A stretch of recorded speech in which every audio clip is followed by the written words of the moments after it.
Welcome back, my friends. Streaming video on demand now offers an absurd amount of content over multiple platforms. Could the industry be headed for bust? Has Netflix lost its competitiveness? Paramount Global shares fall over 25% after weak earnings report, dividend cut. Paramount Global missed analyst estimates for both first quarter earnings and revenue. The company is cutting its quarterly dividend from 24 cents to 5 cents. Paramount Global has restarted the sale process of Simon & Schuster, CEO Bob Bakish said. Are they just the latest victim in a newly fragmented business? Can Netflix ever recover their mojo and become a high-growth company again?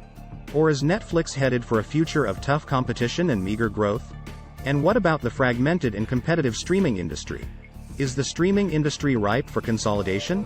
Are we really entering a new phase in streaming in which there is no clear dominant player? What does this mean for media and streaming? What does it mean for technology companies? What does it mean for the US economy? And what does it mean for the future of the United States? But, before we get into all of that, please hit the like button and leave us a comment below. We would love to hear from you. Please subscribe and hit the bell icon so that you are notified of upcoming videos when they are released. And, before we continue, a word from the sponsor of this video. Today's sponsor is InnerLife.com, creator of the InnerLife STS system. InnerLife STS is a cloud mobile platform for mental health care and its integration with primary medical care. InnerLife STS is designed for assessment, data collection and analytics, documentation, and progress tracking. InnerLife STS creates and composes conceptualized narratives and builds them into professional-grade reports. These reports are designed for use by mental health professionals, primary care physicians, justice system professionals and universities and include mental health assessment reports, mental health treatment reports, and treatment progress reports. And InnerLife STS uses doctor-selected pseudonames for all patients. So, only the healthcare professional knows the patient identity. Paramount Global fell as much as 28% Thursday after it reported earnings and revenue that missed analyst estimates and cut its quarterly dividend. The stock could be on track for its worst day since Viacom and CBS merged in December 2019. The company cut its dividend to 5 cents per share from 24 cents a share to further enhance our ability to deliver long-term value for our shareholders as we move towards streaming profitability, Chief Executive Officer Bob Bakish said in a statement. It's the first time since 2009 that Paramount reduced its dividend. Paramount expects annualized cash savings of $500 million from the dividend cut. Paramount has a net debt leverage ratio of 6.8 times earnings before depreciation, interest, amortization and taxes. That balloons to 8.1 times EBITDA if pension liabilities are included, according to research firm Atlantic Equities. Paramount Global's traditional TV revenue, which consists of CBS and its cable networks, MTV, Comedy Central, and Nickelodeon. Revenue dropped 8% in the quarter to $5.2 billion. The company's film studio division reported a 6% drop in revenue year over year. Media companies are struggling to replace traditional TV revenue, as customers cancel each quarter, with streaming revenue as they build out direct-to-consumer businesses. Bakish said, the company plans to divest non-core assets as it aims to boost free cash flow and stop streaming losses by the end of 2024. This year will represent peak losses for Paramount Global's streaming business, Bakish said.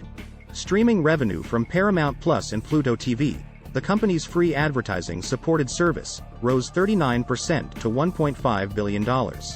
But direct-to-consumer losses widened to $511 million from $456 million a year ago. Paramount also took an impairment charges of $1.67 billion in the first quarter from content removed as a result of combining Paramount Plus with Showtime into a single U.S. streaming platform. In 1983, something unexpected occurred: the video game industry collapsed. Only a few years earlier, the market had been booming. In 1980, video games were all the rage. Namco's Pac-Man was released in North America to widespread critical acclaim. The little yellow chomper, who's as popular as Santa Claus, as one enthusiastic newscaster described him, raked in $1 billion from arcade game sales alone. Atari developed Battlezone, the first arcade game to feature a 3D environment. Atari went on to gross $415 million that year. By the end of 1981, the arcade game industry had generated roughly $5 billion in revenue, while the home video game market was set to reach $2 billion in 1982. But things went south in a hurry. The market was overrun with poor quality games.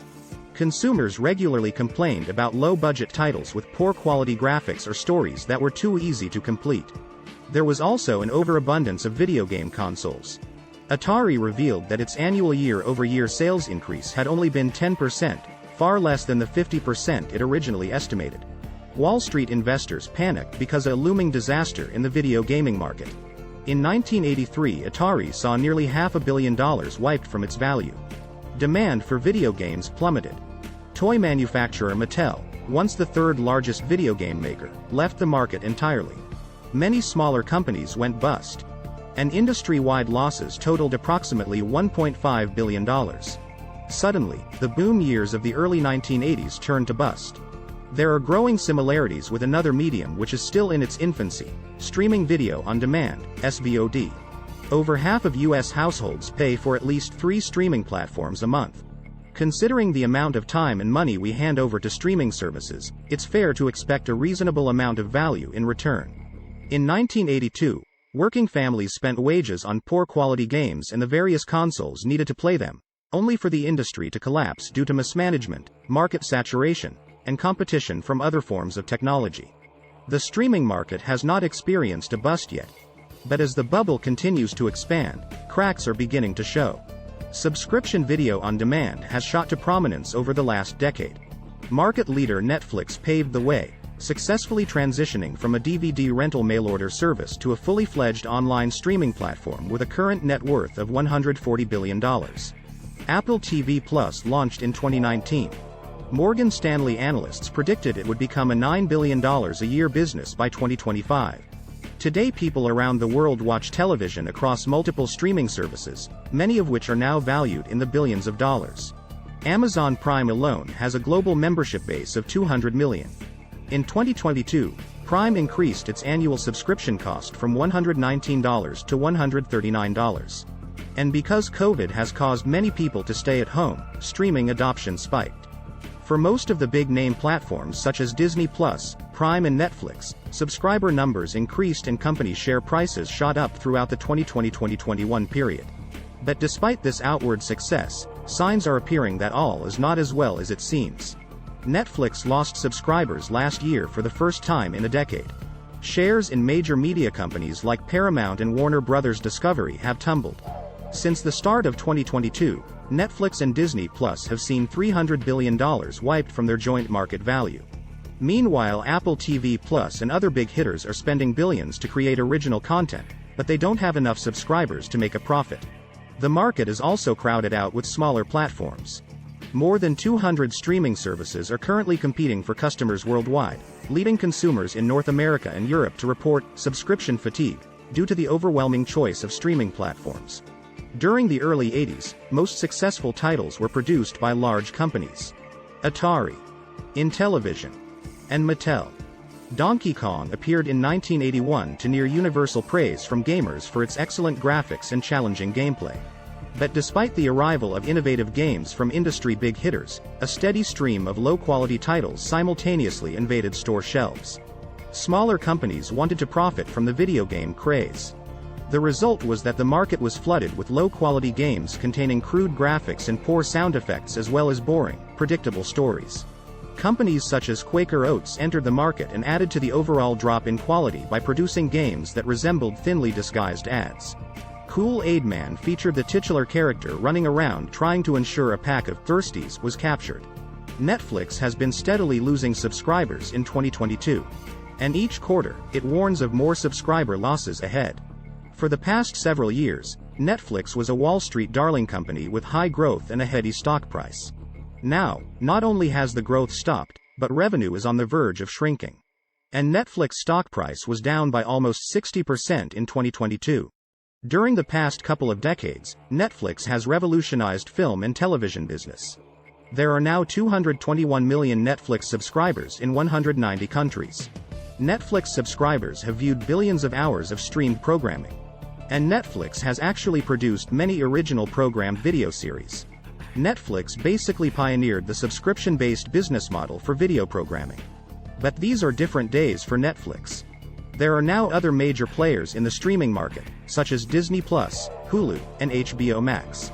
During Netflix Q2 earnings call, management announced that it had lost almost 1 million subscribers in Q2.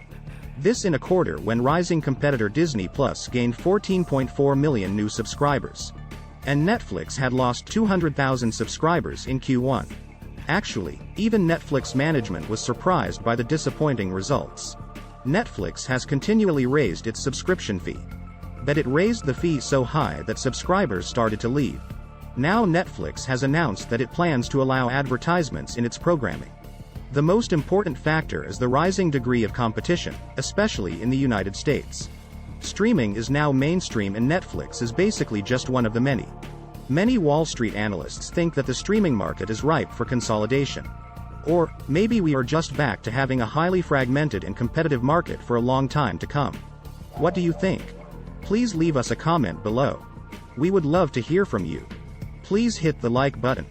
Please subscribe and hit the bell icon so that you are notified of future videos when they are released. Please share this video on social media. Thank you for watching.